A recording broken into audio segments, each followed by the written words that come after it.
going to spend the next few minutes talking about a Dynamics 365 System Administrator task that you will use very regularly, and that is working with fields and columns in Power Apps.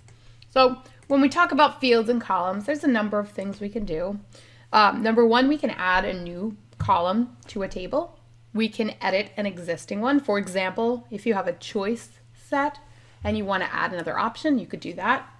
Or if you need to edit the field for any number of reasons, currency precision or whatever you'd like, you can edit an already existing field. There are many field types, and we'll talk about that. And then there's also field level UI controls that you can apply, which are pretty cool. So let's dive into Power Apps. So I'm here at make.powerapps.com in a demo environment. I've already created a solution file, and I have tried to save a little bit of time, and I've added the lead table to it. So that's the one we're going to work with. I have added a field that we can work with, which is lead source, and I've done that by clicking add subcomponents and selecting that there. So I'm going to click on lead source, and we'll walk through a familiar feeling use case, which you might resonate with. So lead source is a choice field. My marketing department would like me to add a new field. They're really ramping up their LinkedIn marketing, and they want to track it individually. So you can see here's the details. This is my display name. The read-only fields here, the ones that are grayed out, are the things that you can't edit after you've already created a field. So I can't change my database name, which is my schema name here. I can't change my data type, which is choice. But what I can do is click this Edit Choice button. This is showing me the list of options on this field. And all I need to do is click Add New Item and type it in. So we'll put LinkedIn here. Now, one thing I can't do yet is move the order of my fields. If I need to move the order of my fields and how I want them to display, just switch over and toggle to your classic solution designer after you've added this, and you can do that there. I can also have a default value here if you want. I'm going to keep this as no default value, but if you did want things to default with a certain value, that's where you could do it. And this is for your requirement level. So this is another thing you can edit later. Do you want it to be recommended or required in your database? And here's your description. I highly recommend including text on the description of any field. It's a tooltip for your users. When they hover over it, this is what shows up. So it's a little something you can do to help your users understand what the field should be used for. And then in advanced options, we've got security, auditing, and then some interactive experience dashboard settings. So those are all the things you can edit on an existing field. I'm going to click Done, and we'll hit Save Table. So now we've edited a field. Now your options that you can edit are going to be a little different based on your field type, but it's pretty much handled the same way. Now let's add a new field.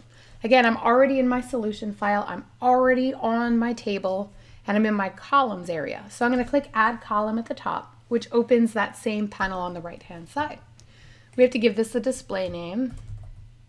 We'll call it Unique ID for Lead. Super creative, right? That automatically created a database name for me. You can update that if you want, or just leave the default. And now there's data type. So let's click on this, because this looks a little bit different if you're coming from the classic solution designer. This is a really slick interface, and there are new options here you can't do in the old classic solution designer.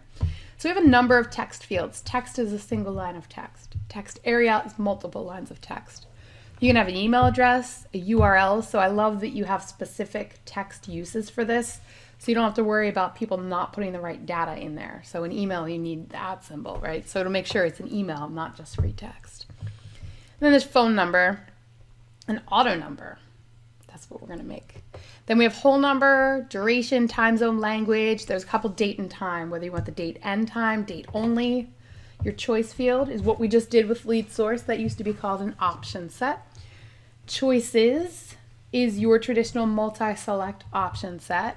There are some limitations on that field type, so be careful if you want to use it. Reach out to me, Heidi@reenhance.com, if you're thinking of implementing the choices field, and we can talk about your use case and if it's a good fit or if maybe there's a better solution for what you're trying to do. Currency, a lookup to customer. You can see there's a number of others. Yes, no is another really common one.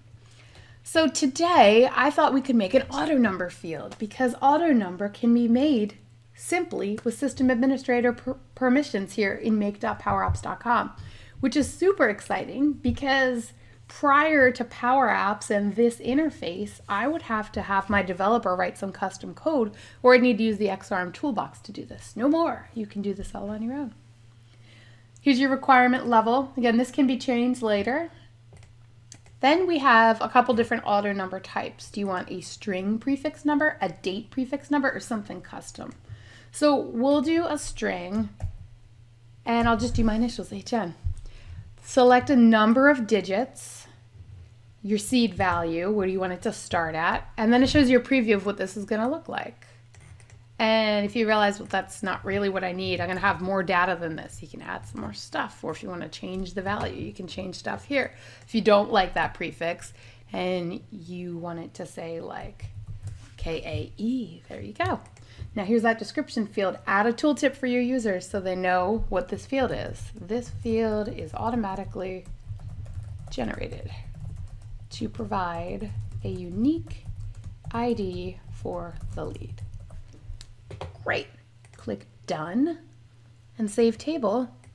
And there you have it. Now you have created a brand new field on the lead table. So the next steps there, of course, would be to navigate to your form, add it to the form, navigate to your system views, and add it to any system views that you might have. So that is a brief overview on how to work with columns in the Maker portal in Power Apps.